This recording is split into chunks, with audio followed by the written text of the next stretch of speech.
Hola a todas y todos, ¿cómo están? Espero estén muy bien. Continuamos con la jornada del día de hoy. Hoy día, y ahora estaremos con Francisca Corral, abogada, estudió en la Universidad del Desarrollo, fundadora y presidenta de la Fundación Julieta, que nos hablará hoy sobre, bueno, lo que fue estudiar también Derecho y nos contará finalmente si fue un error o no estudiar algo que hoy en día no ejerce. Aquí estamos con Francisca. Hola, hola. Hola, ¿cómo están? Bueno, gracias por la invitación.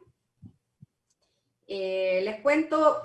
bueno, soy abogada como me presentaron recién, pero hoy día me dedico a presidir una organización sin fines de lucro llamada Fundación Julieta, que está dedicada al rescate de perros y gatos abandonados en las calles, a concientizar sobre la tenencia responsable de mascotas y a tratar de generar un cambio en nuestra sociedad y en nuestra cultura respecto de cómo nos relacionamos con al menos las mascotas, no todos los animales, pero sí las mascotas que son parte como integrante de nuestras familias. Siempre me preguntan si soy veterinaria y se sorprenden cuando digo que soy abogado. Y claro, y la primera pregunta o duda es como, entonces, ¿por qué estudiaste Derecho? Y la verdad es que a mí me encantó estudiar Derecho, me encanta ser abogada. Eh, Primero creo que estudiar una carrera tiene que ver con lo que uno va a hacer después, sí, y también con lo que uno estudia, porque son 5 años, o si es que estudias una carrera más larga, son más años que uno tiene que estar entusiasmado, concientizado, pendiente de lo que está aprendiendo, estudiando, y al final, si es que el día de mañana lo ejerces o no, independiente de eso, tiene que ser una carrera en la cual te permita desenvolverte en distintas áreas de la vida. Yo creo que si yo no hubiera sido abogada, tal vez mi visión de la vida hubiese sido distinta, tal vez hubiese tenido otro desplante o otro distinto conocimiento que no me hubiese permitido crear una fundación, liderar un proyecto que es importante, que tiene que ver también con liderazgo con otras personas, relacionarme con muchas marcas con las que trabajamos, cerrar proyectos y en general yo creo que las profesiones tienen que ver también no con que uno haga exactamente lo que dice la malla curricular que uno debería hacer, sino también que te aporte en general con lo que uno va a hacer en la vida. Eh, por suerte mi carrera, que es Derecho, es una carrera que te permite tener, además del campo de trabajo que uno tiene como abogado, que es muy amplio, te permite también como un bagaje cultural bien importante porque tienes mucha historia del derecho, te permite también tener un conocimiento relativamente, no es un conocimiento importante, pero sí una buena pincelada de contabilidad, de números, te ejercita la memoria y una infinidad de destrezas que después uno las puede usar, aunque incluso no ejerza la carrera. Yo empecé trabajando en un estudio de abogados que se llama Pugo Ortiz, un estudio de abogados muy tradicional que en el fondo, que es lo que yo siempre quise hacer, yo quería ser abogada, trabajar en un estudio de abogado y tenía como esta imagen de ser abogada bien cinematográfica de lo que uno ve cuando ve la tele y dice, ¡ay, qué entretenía la pega de los abogados! Porque en el fondo uno ve cómo son personas que se desenvuelven en un mundo como de la justicia, de lo bueno y lo malo, de mucha ayuda también. Pero obviamente la práctica es muy distinta porque en primer lugar no todo el derecho tiene que ver con esos valores, más bien el derecho penal o el derecho a familia, sí tienen que ver con eso de una ayuda un poco más, una beta un poco más social, si se quisiera. Pero yo entré a trabajar en un estudio en donde me dediqué al derecho corporativo, entonces más bien es un derecho que tiene que ver con empresas, con contratos, con números, con problemáticas como de ese tipo de cosas, de clientes que necesitan algo, que necesitan desarrollar un proyecto, o que sus empresas tienen algún problema, o que necesitan celebrar contratos con personas y uno en el fondo tiene una relación mucho más fría tal vez en el sentido de lo valórico, a diferencia de, por ejemplo, un abogado que ejerce derecho a familia, en donde obviamente toma un caso que tiene vetas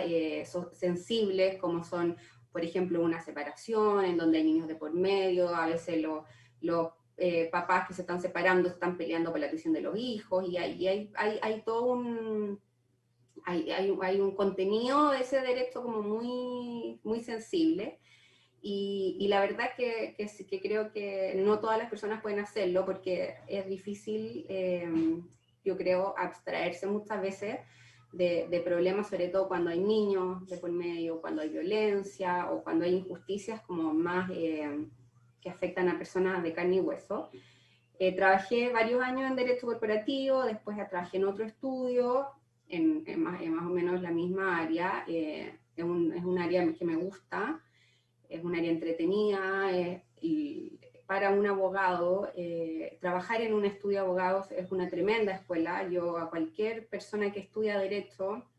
le recomendaría a ojo cerrado trabajar en un estudio de abogados, una tremenda escuela, te sacan el jugo, te hacen trabajar hasta la hora el queso, te pagan poco y te enseñan todo, y uno aprende, si tiene ganas obviamente, mucho, mucho, mucho, mucho. Es una tremenda escuela, así que ese es un consejo que le podría dar a quienes estén pensando en estudiar Derecho.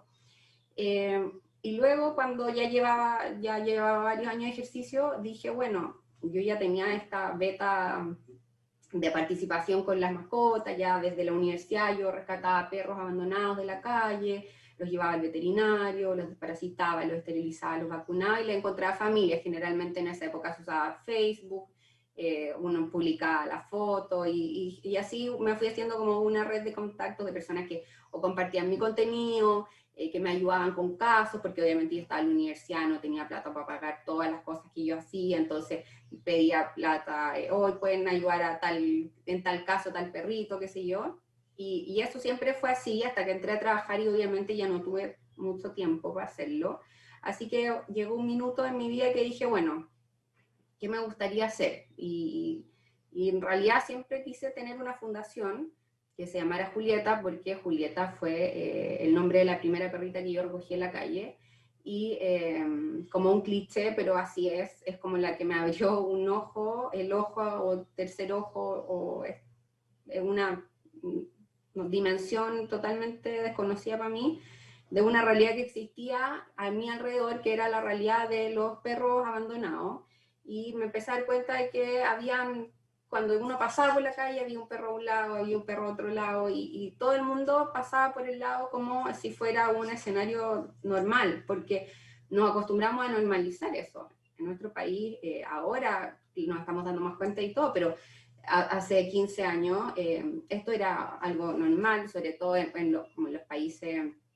latinoamericanos o países más pobres. Esto es una realidad súper latente, y en nuestro país era una realidad que estaba ahí, pero que era aceptada porque era lo que se veía en las calles. Y gracias a esta perrita que rescaté de la calle, que se llama Julieta, me pude dar cuenta de esto, y fue un impacto demasiado grande para mí, darme cuenta de que yo toda la vida había vivido sin darme cuenta de esto. Entonces empecé a rescatar, pero cuando ya estaba trabajando y ya era profesional y ya había ganado mi plata y sabía lo que significaba trabajar y sabía lo que era trabajar duro y todo, me di cuenta que tenía que de alguna manera llevar a cabo este proyecto, pero ya no de esa forma un poco como hobby, digamos, cuando tuviese tiempo libre, sino más bien como un trabajo, como algo profesional y como algo que funcionara a una escala que me permitiera a mí estar tranquila de que yo realmente estaba ayudando, y estaba ayudando no de a uno, sino produciendo un impacto mayor, que eso es lo que yo quería hacer. Y ahí tomé la decisión de fundar Fundación Julieta el año 2012.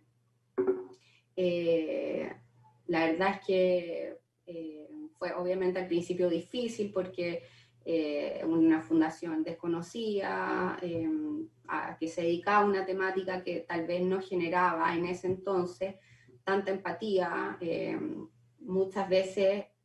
ya no, pero muchos años la gente te preguntaba, ¿y por qué no ayudas a los niños? ¿Y por qué no ayudas a los adultos mayores? Y la gente en general se sentía un poco como con el derecho de preguntarse por qué tú ayudas a unos versus a otros. Gente que a veces no hace nada por nadie, pero a la gente le llamaba la atención que uno quisiera ayudarlo a ellos. Y la verdad es que eso para mí también es muy impactante porque para mí la compasión no es excluyente. O sea, que yo ayude a los perros de partida no significa que a mí no me importe lo que le pasa a otro o grupos de nuestra sociedad, y además porque yo creo que cuando uno ayuda a unos, ayuda a otros de una manera que no es tan cuantificable, pero que en mi práctica yo la he podido ver, y yo me doy cuenta cuando yo ayudo, por ejemplo, a una señora de bajísimos recursos que vive en una comuna periférica, que tiene 5 perros que están enfermos, que está gastando su mísera pensión en ayudarlos, y yo le esterilizo sus perros para que no se sigan reproduciendo, los vacuno, los desparasito, se los tengo sanos. A esa señora, además de hacerla inmensamente feliz, la ayuda en su economía, la ayuda en su entorno, porque esos perros no siguen contagiando a otros perros, o esos perros no siguen reproduciéndose, lo que significa disminuir el impacto que produce la reproducción de los perros, que es tremendo. Un perro tiene una perra cuando se reproduce, tiene 7 perros, y a su vez cada uno de esos 7 perros tiene 7 y 7 y 7, y al final la reproducción de los perros es como un racimo de uvas, o sea, de 2 nacen cada 7, 7, y de eso cada uno 7 más para abajo, y el efecto es muy tremendo cuando uno no le pone un atajo a eso. Y por eso cuando a mí me dicen, pero a mí no, en realidad me dicen, no voy a ayudar porque no me gustan mucho los perros. Y siempre pregunto, bueno, ¿y te gustan las personas? Porque cuando tú ayudas a un perro, estás ayudando a toda una población que hay detrás, porque tal vez yo soy una afortunada, vivo en una comuna donde no hay casi perros abandonados, pero ¿qué pasa con las comunas periféricas ni siquiera voy a hablar de Chile, voy a hablar solo de Santiago, comunas periféricas de Santiago, las comunas más pobres, los sectores rurales? ¿Qué pasa con ellos en donde las plazas al final están casi secuestradas por grupos de perros que pobrecitos están enfermos, que están abandonados, que no son tan sociables, que los niños se ayudan, que se asustan, los perros están con pulgas, garrapatas, los niños no pueden jugar ahí, que no tienen ni siquiera áreas verdes para jugar, y lo poco que pueden jugar, hay perritos que están enfermos y los pueden contagiar. O sea, hay todo un impacto que se produce detrás de esa ayuda que es bien impresionante, y obviamente haber estudiado lo que estudié también me sirve para tener respuesta a esas inquietudes que tiene el resto. Como abogado, ustedes saben, es un país todavía muy conservador, entonces sí, también obviamente me ha servido mucho, que es distinto que una fundación tenga como fundadora y como presidenta a una abogada que a una persona que no tiene una profesión, porque eso te da como, bueno, entonces la fundación tiene un buen manejo, entonces la fundación sigue ciertas directrices, y la gente le pone sin, como prejuiciosamente, en positivo, digamos, ese tono como de seriedad porque uno es abogado, y al final, o sea, yo me he visto igual con buzo y con pata y con zapatilla, y soy la misma persona siempre, pero decir que uno fundó una fundación siendo abogado tiene otra connotación, y por eso también me ha servido mucho tener esta profesión. Me encanta ser abogado, como les decía. Siempre me preguntan, ¿pero por qué no estudiaste veterinaria? La verdad es que me muero, o sea, no podría atender un animal, me muero el nervio, me da pena verlo sufrir, me da mucha pena, entonces prefiero hacer como, ay, por favor atiéndanlo y sánenlo y yo te pago, pero hazlo tú, por favor. Seguramente eso se puede entrenar, no quise probar ni siquiera, no estuvo como en algo que yo tuviese ganas de hacer, nunca estuvo en la balanza de elegir veterinaria o derecho tampoco. Siempre quise ser abogada, porque desde chica yo era como de las que me decían, eres la abogada del diablo, y al final como que uno crece eso, porque al final los abogados de alguna u otra manera tenemos esa como alma de defensor de la vida, y por eso al final tenemos mala fama que somos lateros, porque hablamos y argumentamos y contraargumentamos, porque al final lo que somos un poco es como defensores de lo defendible e indefendible, y porque uno como que tiene eso en su ADN, y obviamente en la universidad Eso además se amplifica con la forma de estudiar. Derecho todavía es una carrera muy tradicional de estudio. Yo hasta hoy, no sé si es que esto ha cambiado, pero hasta el momento en que estudié era una profesión de ramos anuales, lo que significa que si tú te echas un ramo, te echas todo un año, es irrecuperable ese tiempo. Entonces, y además cada ramo es prerequisito del ramo siguiente. Por lo tanto, si tú no pasas Derecho Romano, no puedes pasar a Derecho Civil 1, si tú no pasas Derecho Civil 1, no puedes pasar a Derecho Civil 2, si tú no pasas Derecho Civil 2, no puedes pasar a Derecho Civil 3, si no pasas Derecho Civil 3, no puedes pasar a Derecho Civil 4. Por lo tanto, te echas o 1, 2, 3 o 4, ya tienes un año extra de carrera, y si te echas lo mismo. Así que eso era como bien tradicional, y por lo tanto uno sí tenía que ser muy estudioso, y además en mi universidad al menos, y en la mayoría de las universidades, y yo creo que todavía es así, todos los exámenes, todo el por más insignificante que fuese el control o pruebas, certámenes, se decía en mi universidad, eran orales. Entonces, eso obviamente también te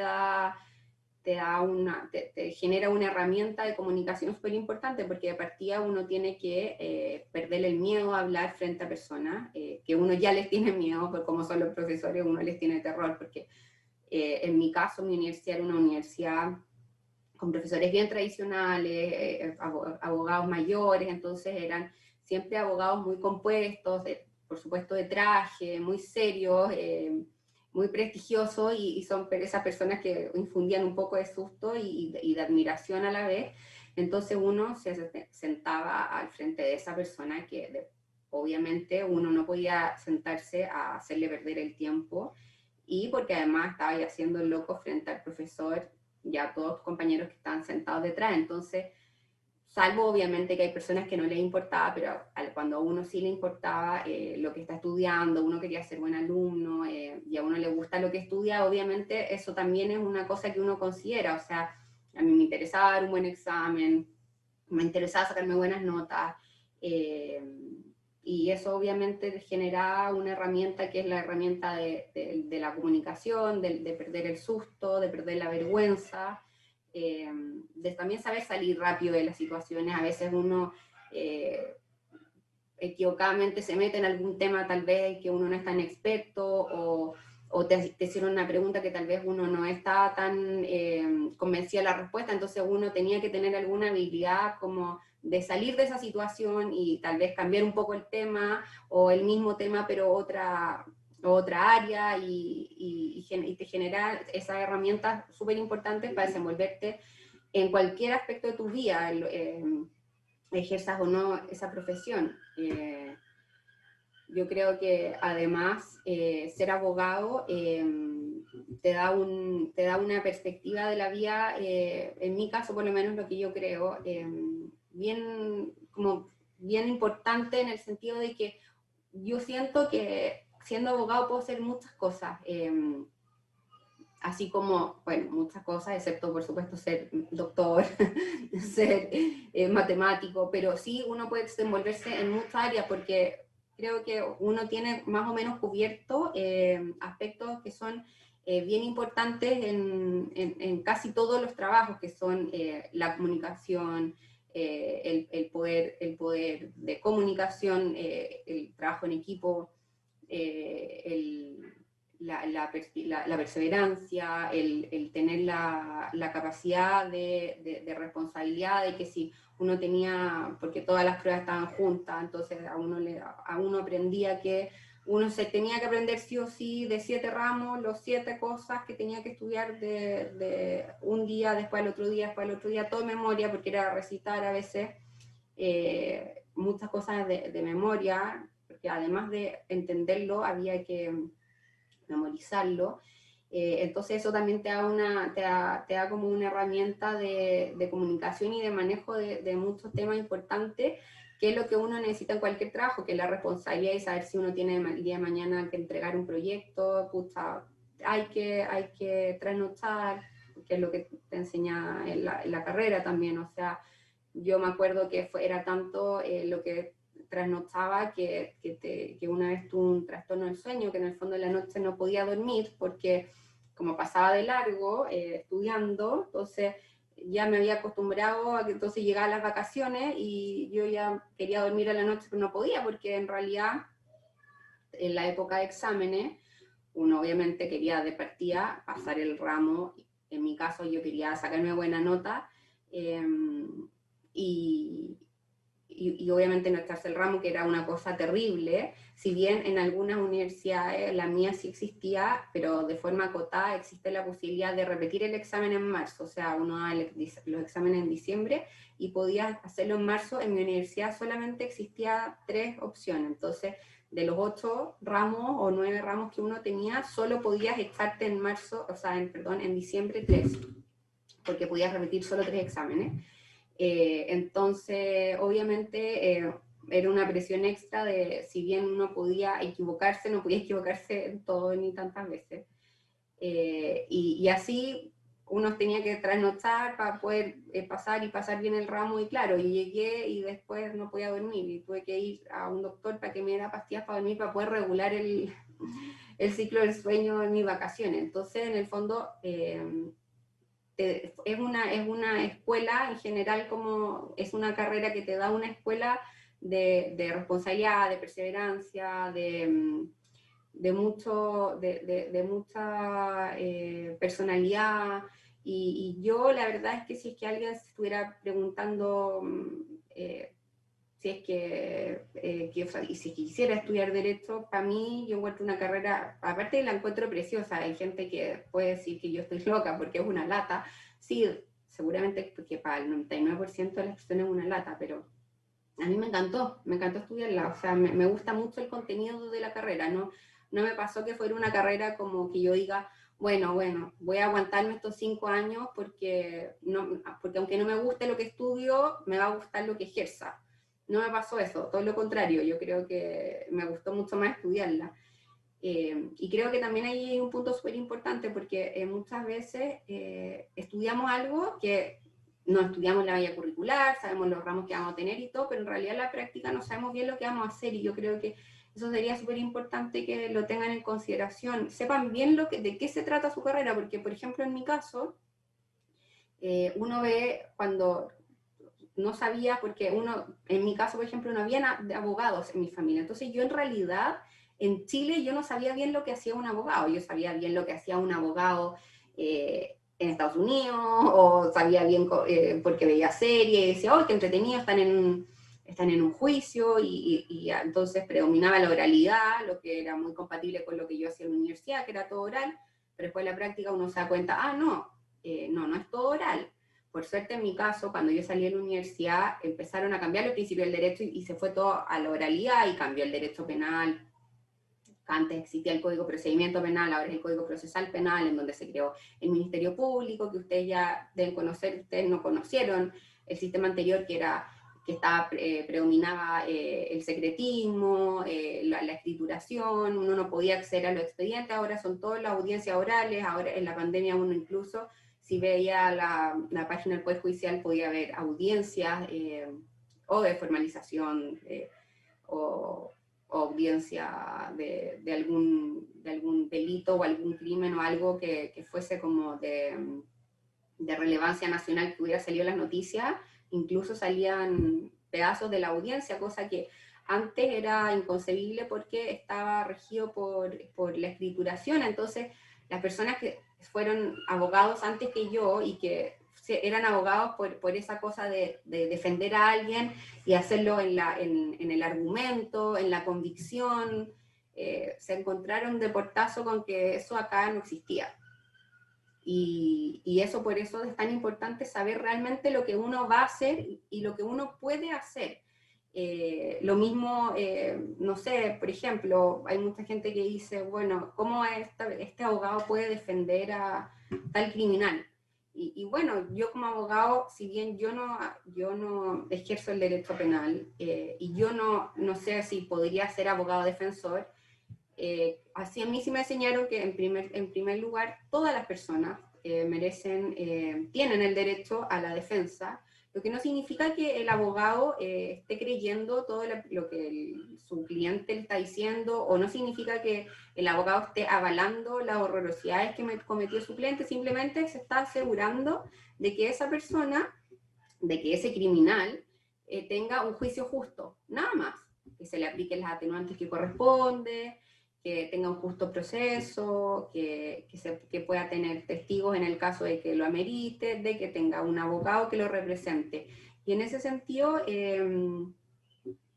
esa sensibilidad que te da, que obviamente uno cuando es una persona común y corriente se pregunta esas cosas, ¿cómo puede ser? Es como cuando uno dice, un doctor le tocó salvarle la vida a alguien que acaba de matar a otro, ¿cómo lo pudo hacer? ¿Por qué no lo dejó morir? Y en realidad es porque ellos juraron proteger la vida y la salud de las personas, independiente de quiénes sean antes, lo que no significa que uno esté avalando lo incorrecto que haga el resto, pero sí te da ese poder también de entender que en la vida no es todo negro ni blanco, no todos son malos ni buenos, sino que está lleno de puntos intermedios en donde uno también tiene que saber manejarse. Es demasiado importante saber lo que van a hacer y lo que pueden hacer. Por eso yo siempre les recomendaría conversar con personas que hayan estudiado la carrera que tienen ganas de estudiar, conversen aunque no conozcan a nadie, siempre existe alguien, algún amigo, vecino, alguien que tenga un pariente o un amigo que sea de la profesión que ustedes quieren estudiar, que a ustedes les tinca estudiar, les llama la atención, algo que les llamó la atención alguna vez y dicen, ay, sí, mira, me encuentro entretenido, conversen con algún profesional de esa área y ojalá con un profesional que ejerza esa profesión.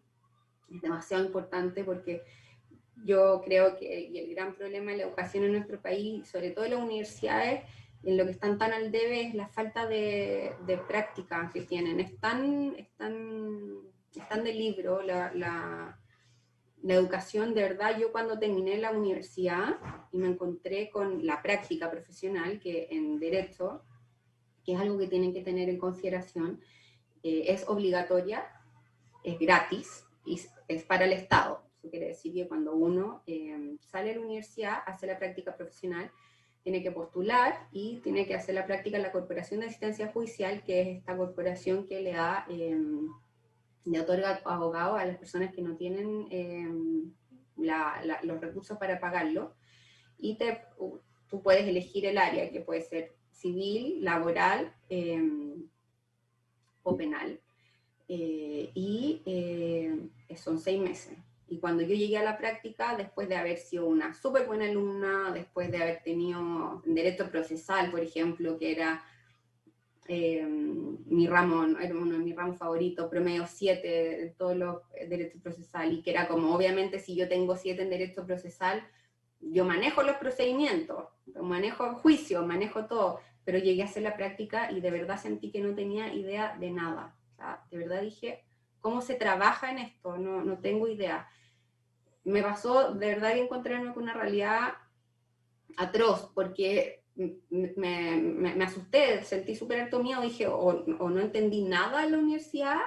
o esta cuestión no me la mostraron, porque no entiendo, o sea, me están pidiendo que haga algo que es práctico, pero a mí me enseñaron libros, artículos, cómo funciona, si funciona A, después uno tiene que hacer B y después uno tiene que hacer C, pero la práctica, la realidad, la vía laboral no es así, entonces de repente es muy angustiante encontrarse con que uno no sabe cómo hacer algo que pareciera ser súper básico de la profesión que estudiaste, en la que además te gustó estudiar y además te fue bien y no tenés idea cómo resolverlo. Y por eso que yo creo que es muy importante siempre hablar con las personas, con personas que ejerzan esa profesión, porque yo creo que la mayoría de las carreras pasa esto, encontrarse con la vía laboral, y la vía laboral no tiene nada que ver con lo que te enseñaron. O sea, a mí, en mi caso, en mi universidad había un ramo de un semestre, o sea, de los poquitos ramos que duraban solo un semestre, a diferencia de los otros que eran anuales, que se llamaba Clínica Jurídica, y que te llevaban casi como de paseo en el fondo. Uno no veía esto de lo que veías en la práctica profesional, era como ir a juicio, porque en mi caso, por ejemplo, que yo hacía la práctica en derecho civil y en laboral, tenía que ir a tribunales, pero en tribunales la práctica era, tienes que ir al mesón, y el mesón es un lugar en donde están todos los expedientes. Tienes que pedir la letra era la letra con la que empieza el expediente, a Luchito, que era el señor que trabajaba ahí, que uno tenía que hacerse amigo para que Luchito te pescara y te pasara más rápido el expediente, y estar ahí entre medio de todos los abogados y de los procuradores que estaban ahí, Luchito, no sé cuánto, la no sé qué, y ahí viviendo el expediente ahí mismo, porque uno no se puede llevar el expediente. Y era como, ¿cuándo me enseñaron esto? ¿Dónde lo aprendí? ¿Por qué no me dijeron que era así? Y uno como que llegaba y se encontraba con esta jungla y no entendía muy bien cómo salir, airoso al menos. Entonces era muy angustiante y por eso le repito, si pueden, siempre pregúntenle a las personas si quieren estudiar una profesión, averigüen quién estudió eso y vean cómo funciona la práctica, vean bien qué áreas tienen, porque a veces uno se puede también topar con que uno tenía siempre pensado dedicarse a un área determinada y en la práctica le cargó esa área, porque yo, como era esta persona que yo idealizaba, defensora de lo más débil y todo eso, calzaba muy bien con derecho penal, por ejemplo, en mi caso, y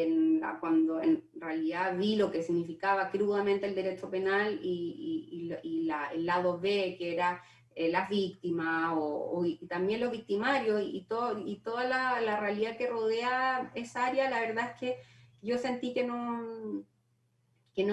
tenía el suficiente carácter como para poder llegar a mi casa y estar bien. Entonces, claro, me dediqué a una cosa que no tenía nada que ver visualmente con lo que yo veía de mí como profesional, que era una persona en la oralidad, en la argumentación, defendiendo a alguien que era más débil, de alguien que le había dañado, muy como en las series, que no tenían nada que ver con la realidad. Eh, Ahora, si ustedes me preguntan, me encanta el derecho y por lo tanto siempre quiero volver a ejercer, siempre estoy aprendiendo igual, siempre estoy leyendo. Ahora, curiosamente, estoy leyendo un manual de derecho penal porque en pandemia me dieron un poco de ganas de trabajar tal vez en derecho penal y entonces estoy leyéndome unos manuales y trato de, si bien no ejercer mi profesión, no quedarme atrás, porque el día de mañana si quiero o necesito hacerlo, necesito tener las herramientas para poder hacerlo, porque esta carrera, al igual que cualquiera, obviamente uno puede tener el cartón, pero si no tiene la experiencia, no tiene la actualización, tampoco obviamente no hay mucho que hacer. Yo creo que siempre obviamente es importante lo que mi mamá me repetía siempre, aunque no tengas, aunque no lo uses, aunque no te importe, ten tu cartón guardado. Así en mi época los papás le decían al título universitario el cartón. Ten tu cartón, no importa, guárdalo, en que quede empolvado, me decía, pero siempre ten tu cartón, porque el día de mañana, hija, me decía, tú nunca sabes lo que puede pasar. Y miren las cosas que pasan. Pasan pandemias entre medio que uno no cree que va a vivir. Y claro, y creo que si uno tiene la gran fortuna y posibilidad y privilegio de estudiar algo, ya sea profesional, ya sea técnico, pucha, ojalá uno lo hiciera porque obviamente y lamentablemente significa que uno está está en un peldaño mayor que otras personas que no tienen esos estudios y por lo tanto uno tiene a veces más posibilidades incluso de trabajar en algo en lo cual no ha ejercido o no ha tenido experiencia por el solo hecho de ser profesional o técnico en esa materia, te da muchas más posibilidades que alguien que a veces tenga la experiencia pero no tenga el famoso cartón. Así que yo creo que siempre es importante estudiar, además por todas las herramientas que te da la universidad. trabajar en equipo, muchas carreras. No era el caso de la mía, porque la mía era obviamente uno estudiar y uno estar solo frente a un profesor, pero sí muchos de mis compañeros estudiaban en grupo. A mí no me gustaba estudiar en grupo, me gustaba estudiar sola, en mi casa, tranquila, memorizar. Siempre estudié, primero leía lo que tenía que estudiar, después lo subrayaba y después hacía un resumen punteado. Punteo con un poquito de resumen, nunca tan punteo solo de tópicos, sino que siempre con un poquito de contenido. En mi caso me resultó una manera increíble de aprender y de aprender a memorizar, que es algo que cuando uno entra a la universidad, en mi caso a estudiar Derecho, y te dicen, en el primer día tienes que memorizarte esto, y el segundo día esto, y tú decís que es imposible que una persona se aprenda de memoria eso, y uno después se da cuenta de que no, que la memoria fue como un músculo que empieza a expandirse a medida que uno lo trabaja. Yo después no podía creer que me sabía de memoria para una prueba, me había aprendido en 2 días de memoria unas cosas así gigantes, y realmente me sabía de memoria y me sabía artículo por artículo, y citaba la ley perfecto, y el artículo y el inciso, y decía, qué increíble, porque el primer día de universidad no podía memorizar ni un párrafo. Entonces, todas esas herramientas que te dan el poder estudiar una profesión siempre te van a ser útiles para lo que sea que tú hagas en tu día. También te da esa libertad de decir, voy o no voy a clase, que es una libertad que uno no tiene en el colegio, pero se da cuenta que uno, si no va a clase, no es lo mismo que después te presten el cuaderno para que uno estudie, porque la presencialidad de uno siempre es mucho más importante, en donde uno escucha a un profesor primero, en donde se resuelvan dudas, en donde uno puede levantar la mano, pierda el susto al levantar la mano también, y de hacer preguntas que a veces, pucha, a uno le da un poco de vergüenza hacerlas, todas esas cosas que uno da como por sentado en el colegio, porque uno estuvo demasiados años con los mismos compañeros y con los mismos profesores y el profesor jefe, que uno tiene una familiaridad tan grande, y uno llega a la universidad como con adultos, con profesores que son adultos, porque uno ve a los profesores de la universidad tan distintos como uno ve a los del colegio. Uno ve a los del colegio al final como casi tíos. Los de la universidad como que uno le tiene mucho respeto, mucho susto. A tu compañero lo estás recién conociendo mucho, si tienes suerte tal vez te vas a topar con algún compañero de colegio, pero en general no conoces a nadie, tienes que nuevamente generar relaciones sociales y aprender a socializar y salir un poco de esa vergüenza que hace tan bien para después relacionarse en general con todas las personas en la vida laboral, que uno va a llegar tal vez a trabajar en una empresa o un grupo de personas muy distintas a uno, con muchos intereses diversos. En la universidad sí les va a pasar también de que van a empezar 100 y en el camino van a quedar 30. O sea, yo soy exagerada si les digo que los que entramos el primer año salimos 15 de, no sé, 100, ya ni me acuerdo el número, pero éramos muchos cursos, y van quedando pocos porque o pierden el interés, se cambian de carrera, o creen que no pueden, o no les gustó nada, o encontraron otro, o tuvieron cosas en su vida que no les permitió seguir. Entonces, claro, uno va a partir con mucho y después va a salir con poco, o tal vez con distintos, porque si es que se queda alguien, se echó un ramo, se te vienen compañeros más grandes, que tienen más experiencia que tú de compañero curso. Uno experimenta también toda esta área que es la ayudantía, en donde uno, en mi caso, por ejemplo, que yo era ayudante, era extraño porque uno era compañero también, entonces uno también aprendía a cómo ser lo suficientemente imparcial y responsable a la hora, por ejemplo, de evaluar a alguien que era tu compañero. Era súper complicado porque yo fui ayudante muy chica, desde segundo de universidad, desde segundo año. Entonces, mis compañeros que habían sido mis compañeros en primero y que no habían pasado el ramo del que yo fui ayudante en segundo, eran mis alumnos. y divertía, pero yo tenía mi profesor, que era del que yo era ayudante, era súper malo para ir a clase. Entonces yo le hacía a la mayoría de las clases que tenía que hacérsela en realidad la mitad de mis compañeros, y era una situación muy rara porque era como, ya, hola, ¿cómo están? Ya, hoy día vamos a ver, esa primera ayudantía se llama Introducción al Derecho, vamos a ver X tema y qué sé yo, y no era, y después como terminaba la ayudantía, oye, vamos al kiosco, vamos a sacar fotocopia, y era como salirse como de ese personaje, lo que también te da un sentido como de la responsabilidad y de cumplir una pega que uno tenía que hacer de manera súper criteriosa, porque en el fondo obviamente uno siempre quisiera regalarle unas décimas de nota, porque también mi profesor era que yo le revisara las pruebas, entonces también tomaba certámenes, que eran pruebas orales. Me dio muchas responsabilidades que en realidad en general a los ayudantes no les daban, porque él tenía, no sé, tenía demasiadas cosas que hacer y nunca podía ir a la universidad. Lo que obviamente no es bueno, porque qué lata que te haga siempre clase un ayudante si uno quiere la experiencia y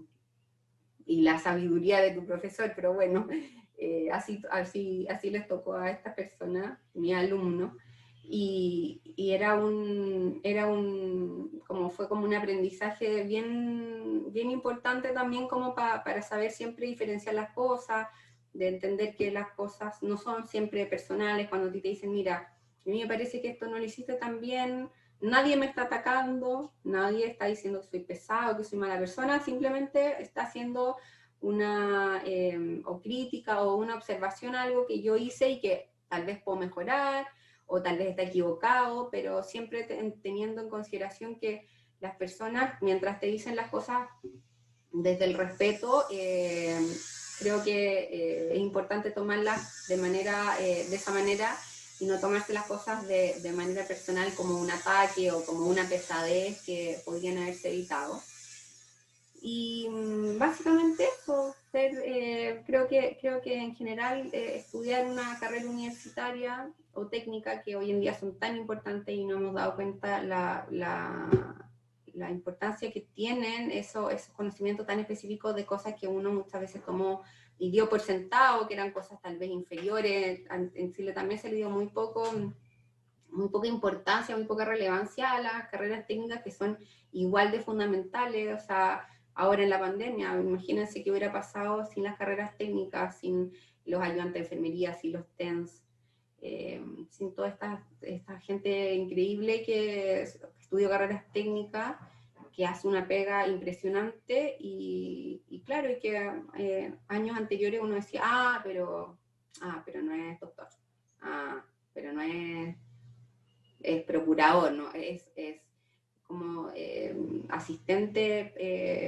de abogado, no es abogado, pero y así, en general tendíamos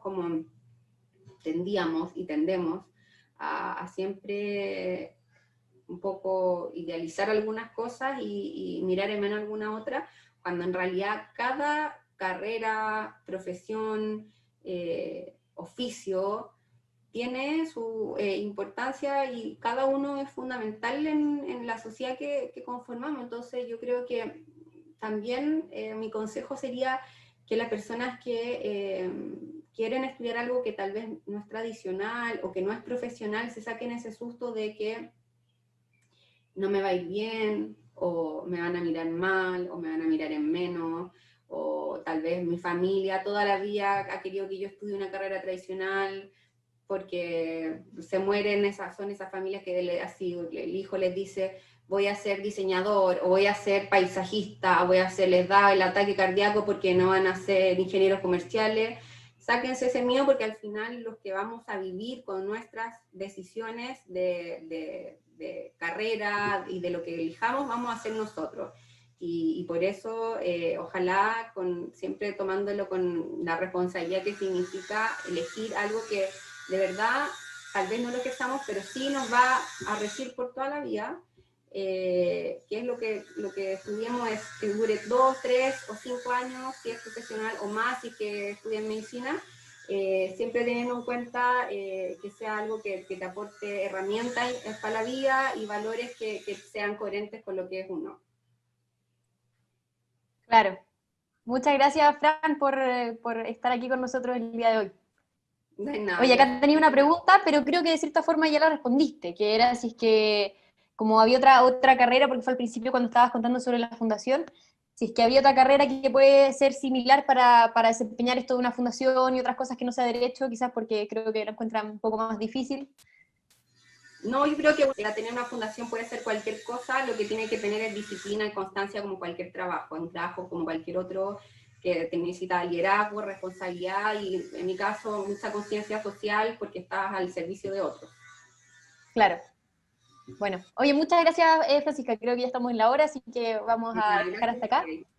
Gracias a ti por acompañarnos y contarnos sobre tu experiencia. Bueno, los dejo invitaditos, ahora que vamos a estar creo que en un ratito bien corto,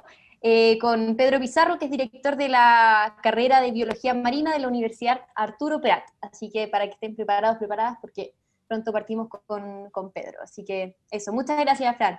Feliz, gracias a usted.